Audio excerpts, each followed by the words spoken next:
હવે આ જે ગુજરી બજારનો લગભગ છેલ્લા 2 મહિનાથી પ્રશ્ન હતો અને 2 મહિના પહેલાં એટલે કે 29/12/2025ના રોજ આપણે લોકો નગરપાલિકાને મળવા આવ્યા હતા. ત્યારે આપણે ચીફ સાહેબને મળ્યા હતા અને જોડે પ્રમુખ સાહેબ બેઠા હતા. એને થોડી માહિતી હતી, પણ આમાં નગરપાલિકાના ચીફ સાહેબનો કોઈ રોલ નથી હોતો, કેમ કે ગવર્મેન્ટ સર્વન્ટ હોય છે.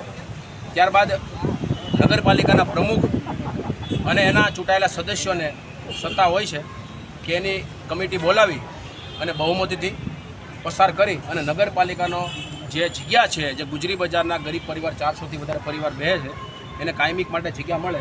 તો આજે 2 મહિના થઈ ગયા. લગભગ હવે સ્થાનિક ચૂંટણી એટલે કે નગરપાલિકાની અને જિલ્લા પંચાયતની ચૂંટણી પણ નજીક હોય, આચારસંહિતા લાગી જાય પછી કોઈ કામ ધંધા થાય નહીં. પણ છેલ્લા 2 મહિનાનો ટાઈમ થઈ ગયો એટલે આપણે ફરીવાર આજ રોજ નગરપાલિકાના ચીફ ઓફિસરને લઈને નગરપાલિકાના પ્રમુખને મળ્યા. સમય સંજોગે એક ભાઈ છે નગરપાલિકાના સદસ્ય હતા, એમના હસબન્ડ એના પતિનું દુઃખદ અવસાન થઈ ગયું. શ્રદ્ધાંજલિનો કાર્યક્રમ નગરપાલિકાના પ્રમુખની ચેમ્બરમાં જ હતો.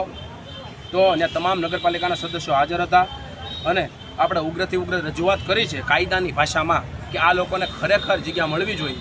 અને જે ભાડું ભરવા માટે પણ આ તમામ વેપારી લોકો છે, ટૂંકમાં નાના વેપારી છે, પાથરણા પાથરીની લારીવાળા છે, એને આ જગ્યા મળી શકે તો ભાડું ભરવા તૈયાર છે.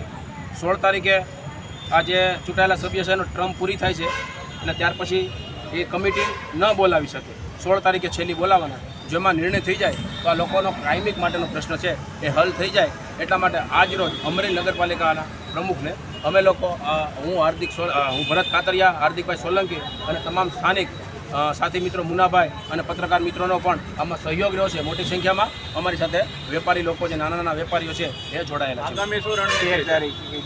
આગામી રણનીતિમાં એવું છે કે 16 તારીખે પૂરું થાય, આજ 5 તારીખ તો થઈ ગઈ છે, એટલે 13 તારીખે ફરીવાર આ જ કામની ઉઘરાણી કરવા માટે આપણે પરિપત્ર એને જે કંઈ નક્કી કર્યો છે, ઠરાવ કઈ રીતનો કરે છે એ લેવા માટે આપણે 13/3/2026ના રોજ ફરીવાર નગરપાલિકાએ 10:30 કલાકે અહીંયા મળીશું મિત્રો.